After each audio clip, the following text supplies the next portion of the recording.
潼关一怒为红颜。这句诗说的是吴三桂原本打算促成与李自成的和谈，尽早结束这场乱世纷争。然而，一则由吴氏族人冒死带回来的消息，却让这个前大明将领立刻调转马头，返回自己的老巢山海关。原来李自成等人进京以后，除了给崇祯皇帝收尸，还对大明王朝那群贪官污吏进行鞭打勒索。吴三桂的父亲吴襄也在此列。更过分的是，李自成手下大将刘宗敏还趁机霸占了吴三桂的爱妾，秦淮八艳之一的陈圆圆。父亲被打，家人被囚，爱妾被抢，一瞬间把吴三桂最后那点忠孝之心毁了。回到山海关后不久，吴三桂开关门迎清军，从此中国历史翻开新的一页。曾几何时，这个一度死守山海关、抵挡清军西进的大明山海关总兵，也是一个忠臣孝子。想当年，吴三桂的父亲吴襄在与满清八旗作战中被围，年轻的吴三桂骁勇善战，仅率500将士杀入阵中救出父亲，成了举世瞩目的少年英雄，颇有些当年赵云杀入重围救出刘禅的意味。而吴三桂少年时期所处的大明，早已不是大明铁骑踏平草原的时代。大明的军队不仅没了朱棣时期称霸天下的实力，连明宪宗成化年间的犁庭扫穴也搞不动了。此时的大明内忧外患，崇祯皇帝虽有治国之心，却无救国之能。在他手底下当差的有曾经用红衣大炮轰死努尔哈赤的袁崇焕，也有治军卓越的卢象升，还有李自成的克星孙传庭。然而这些人最终的下场，不过都成了王朝覆灭的陪葬品。在这个名将辈出的末世王朝，吴三桂本无用武之地，却因皇帝的刚愎自用，滥杀名将，反倒得以崭露头角。27岁那年，吴三桂荣升大明宁远团练总兵，成为蓟辽总督洪承畴手下的一员猛将。为报答皇帝的知遇之恩，吴三桂在接下来的松锦会战屡立奇功。为此，他的上司洪承畴曾大加赞赏这位年少英杰。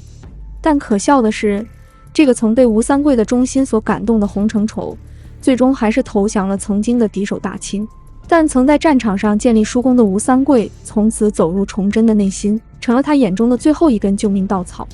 崇祯17年，大明帝国的丧钟敲响，李自成率领的农民军连克大同、宣府，兵锋直指居庸关。最后时刻，崇祯皇帝还在逃命与权界之间徘徊，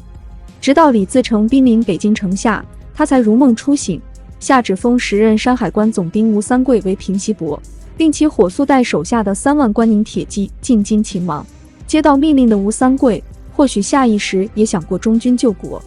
不过，从当时大明与农民军乃至关外的满清八旗的态势上来看，吴三桂据守山海关的3万关宁铁骑，无疑是夹在三方势力之间的一枚棋子。收到朝廷调兵命令的吴三桂可以说压力山大。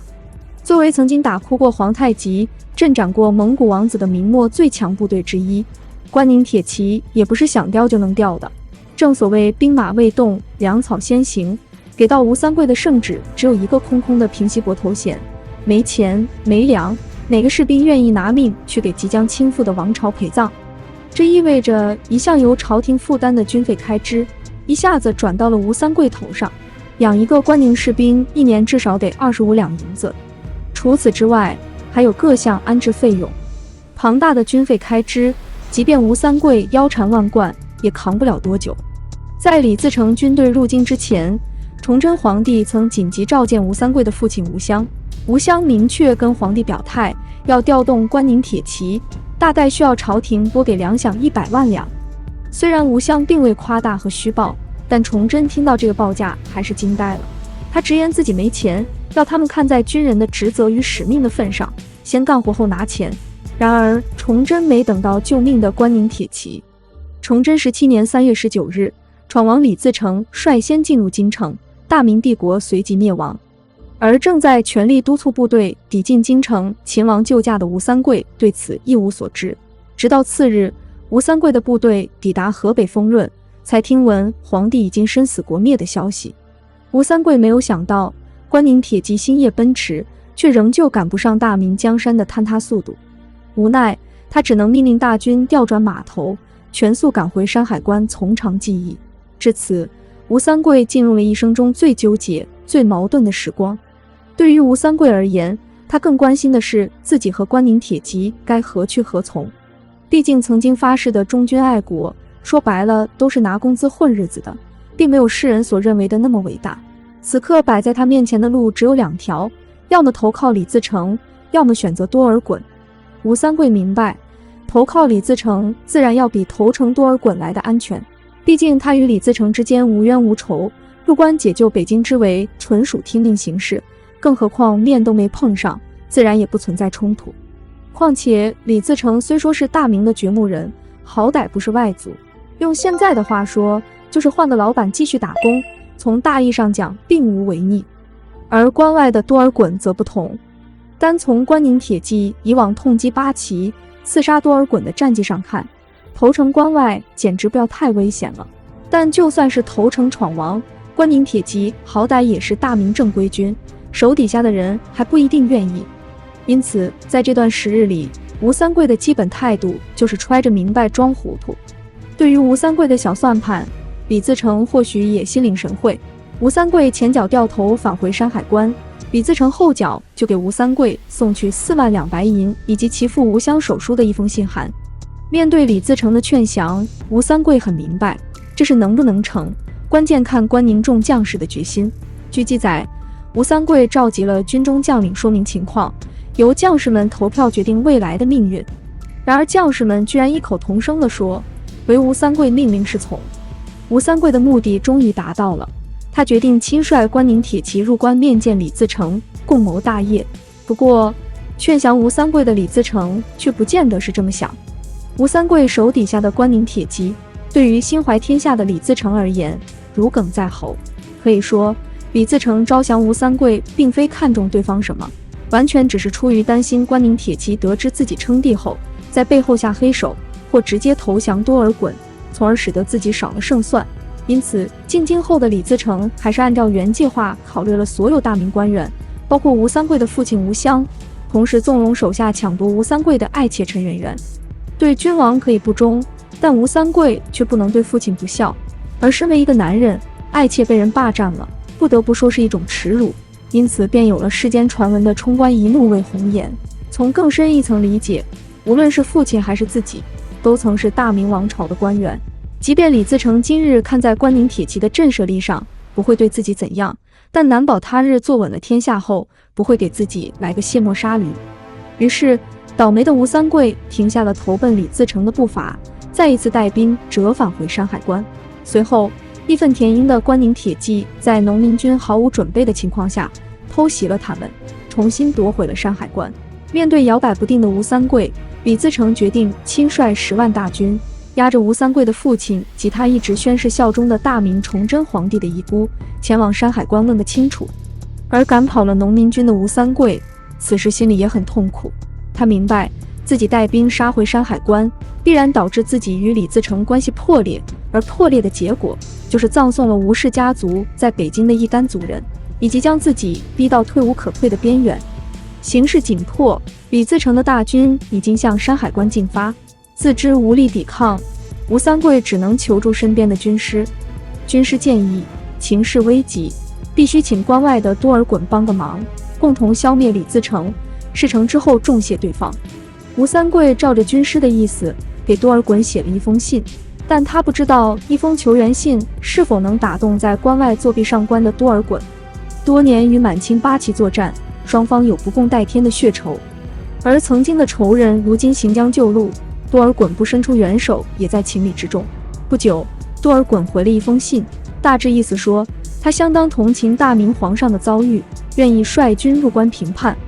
他还欣赏吴三桂的爱国之情，愿以亲王之位相赠，换取边关安宁。在回信里，多尔衮压根没提借兵给吴三桂的事，甚至还对吴三桂进行了招降。反观这头，吴三桂见到多尔衮这封模棱两可的书信，也摸不着头脑。碍于李自成强大军事实力，他不得不采纳手下的建议，先跟李自成谈判，能拖一天是一天，继续等多尔衮方面的消息。令吴三桂始料未及的是，双方在兵临山海关这个事情上表现出截然相反的态度。10载，远在关外的多尔衮居然一昼夜间行军200里。而李自成仗着人多势众，一路慢悠悠地走，花了将近半个月才抵达山海关。正因如此，身处夹缝中的吴三桂及关宁铁骑有了宝贵的喘息时间。可惜，当李自成大军抵达永平时，多尔衮的援军还未到，吴三桂只能做好一切战斗准备，在山海关西侧石河展开防御阵势，一场大战即将爆发。此时，吴三桂的心里既焦急又担心，他只能再次致书多尔衮，催促对方尽快出兵。实载，在信中，他一度称多尔衮的八旗为仁义之师，出兵只为拯救大民，而非一己之私。自己与多尔衮之间纯属合作关系，共同御贼。直到名震天下的山海关大战爆发之时，多尔衮的援兵尚有一段距离。山海关大战爆发后，农民军一上来就从后包抄，切断吴三桂投奔大清军的退路，然后押着吴三桂的父亲到阵前劝降。事已至此，吴三桂难道还能投降李自成吗？身处乱世，原来满口挂在嘴边的忠孝节义还能有多少感召力？既然昨日已选择对君不忠，那现在如何不可弃父而去？要怪只能怪自己生不逢时，乱世之中岂能独善其身？最终，吴三桂决定彻底与父亲及吴氏族人划清界限，打开山海关门迎接清军。在清军的介入下，李自成的农民军大败于山海关前，吴三桂也彻底成了孤家寡人，顶着被万夫唾骂的罪名，凭着自己仅剩的统战价值，从平西伯摇身一变成了平西王。此后，吴三桂凭自己卓越的军事才能与赫赫战功，为大清国奋斗了近20年，以擒杀旧主南明永历皇帝的大功劳，终于换得了偏安云南安享晚年的资格。或许他也曾幻想过在余生中继续享受荣华，安稳度日。然而，作为一个一直打着与清军合作旗号的降将而言，当价值被榨干之后，也就是他该被抛弃的时候了。康熙上台后，随着天下逐渐安稳，战争越来越少，吴三桂等名义上服从朝廷调度，实际上独掌一方大权的王爷们，自然也成为皇帝接下来革除弊政、发展民生的最大障碍。为了实现天下真正意义上的统一，康熙力排众议，实施削藩，以吴三桂为首的明末3大降将组成的三藩不服，率先挑起一场长达8年以反清为旗号的叛乱。